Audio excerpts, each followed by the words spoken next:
23rd place Sheffield Wednesday head to 16th place Queen's Park Rangers this Saturday afternoon, and it is yet another big fixture because a win for the away side and Huddersfield and Plymouth Argyle dropping points could see Sheffield Wednesday climb out of the relegation zone for the first time since August. A third QPR win in a row, meanwhile, could put 10 points between the two sides and potentially see QPR's gap to safety rise to 9 points should the results go their way once again. I'm Hoopsa. I make QPR previews and post-match reactions before and after every fixture.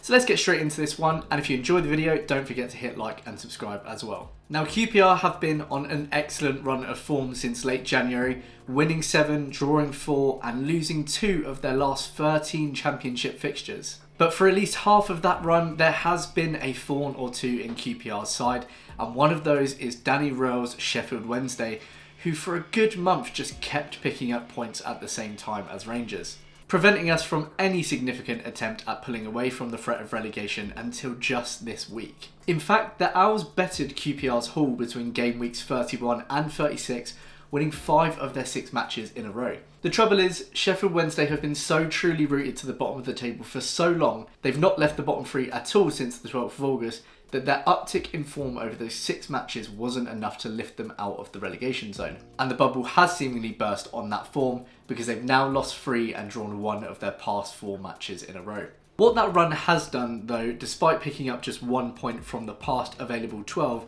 is on paper keep them in conversation for survival. They're still just 2 points away from safety, meaning if results go their way this weekend and they get a win at QPR, they could climb out of the bottom 3.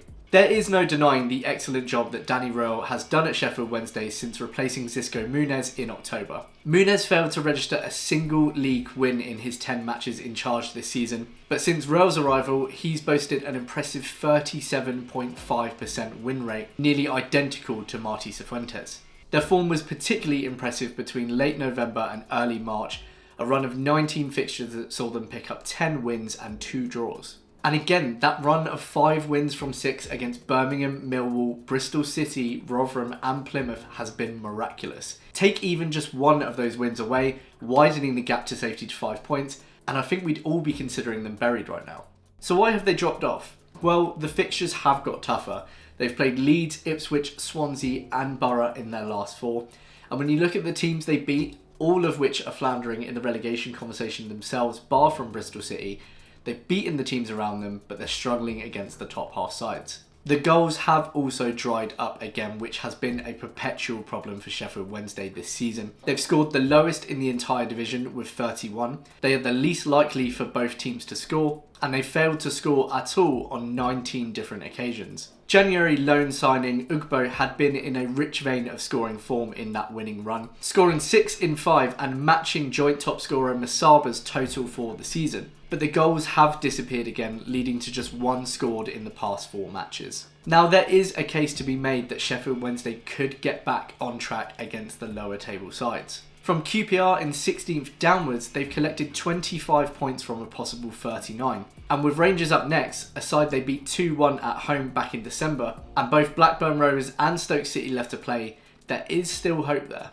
The question is whether results against those 3 teams would be enough, with West Brom, Sunderland and Norwich left to play in the remaining 3. The good news for QPR is Sheffield Wednesday do struggle more away from home, winning just 4 of their 20 fixtures away from home this season so far. Rangers, of course, will be looking to make it free on the spin after wins against Birmingham and Swansea over Easter weekend, a feat that Martí Cifuentes has achieved twice this season since his arrival. Now, despite Wednesday's drop-off in form, I'm still expecting this to be another tough fixture. They really do need a win to kickstart any final attempt at survival, and so they will be coming at us. But in some ways, I do think this could benefit us. We know that we play better against teams that attack us rather than ones that sit back. The thing I'm cautious of, even in spite of that poor run, is that Sheffield Wednesday don't always seem to give up. We saw that away at Hillsborough when QPR conceded 2 late goals and Sheffield Wednesday just kept on going. That was a much more naive Rangers side that they faced though.